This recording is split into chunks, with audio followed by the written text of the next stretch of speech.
On May 5, 1961, Navy Commander Alan B. Shepard, Jr. blasted off from Cape Canaveral aboard the Freedom 7 space capsule, becoming the first American astronaut to travel into space. Only a suborbital flight lasting a mere 15 minutes, the original 15 minutes of fame that will never lose its luster. Let us then not allow history to fade so easily. Allow associate producer Eric Furman to provide a glimpse of Alan B. Shepard's flight and life as the first American in space. There were 7 of us then in one office. We had 7 desks around in the hangar in Langley Field.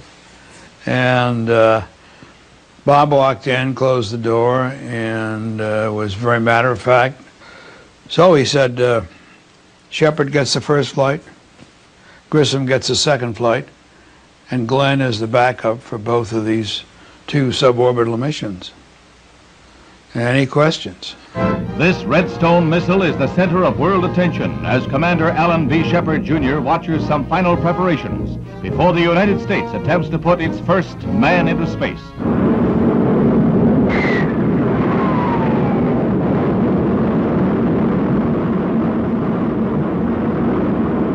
The rocket performs perfectly as it lifts the funnel-shaped capsule gracefully aloft. Named the Freedom 7, the Mercury vehicle could be released by either the pilot or ground control should something go wrong. But quickly the reports come back. Everything A-OK, A-OK. The burned out Redstone separates and weightlessness begins for Shepard as the escape tower is jettisoned and he reaches his top altitude of 115 miles. As he contacts the base, special cameras record his reactions, something the Russians either failed to accomplish or failed to reveal.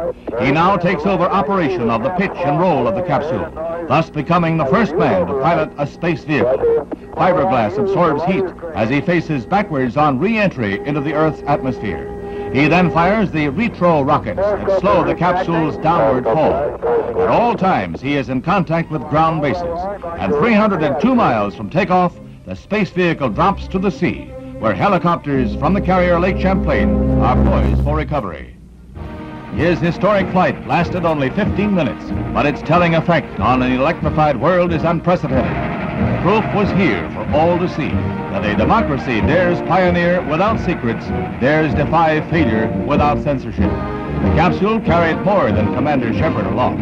It carried the bright banner of freedom. Because I feel that space is very much like aviation. It's the same kind of thing that if you'd said to the Wright brothers, okay, so you made one flight, so put it in the Smithsonian and figure out something else to do. It's just the same kind of philosophy you hear expressed when people say, okay, so you've been on the moon once, so why should you go back?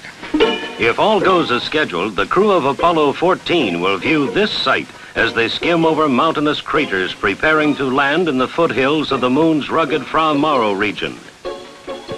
Astronaut Alan B. Shepard is commander of the planned 9-day mission. Now, we plan to be on the lunar surface for a period of about a day and a half, during which time we will make 2 separate excursions outside the vehicle. Drop it down. Unfortunately, as soon as the skip, I can't do it with 2 hands, but I'm going to try an old sand trap shot here.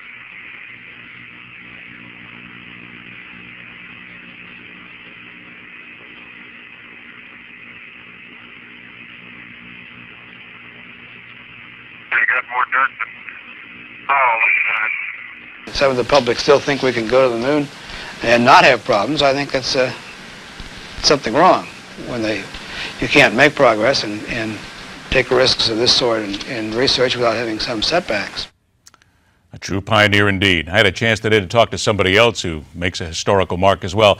Taya Kyle, I should say, who is the wife of Chris Kyle, the American sniper. We will speak with her exclusively one-on-one tonight, live on the Hardline, 9 o'clock Eastern Time. Stay with us.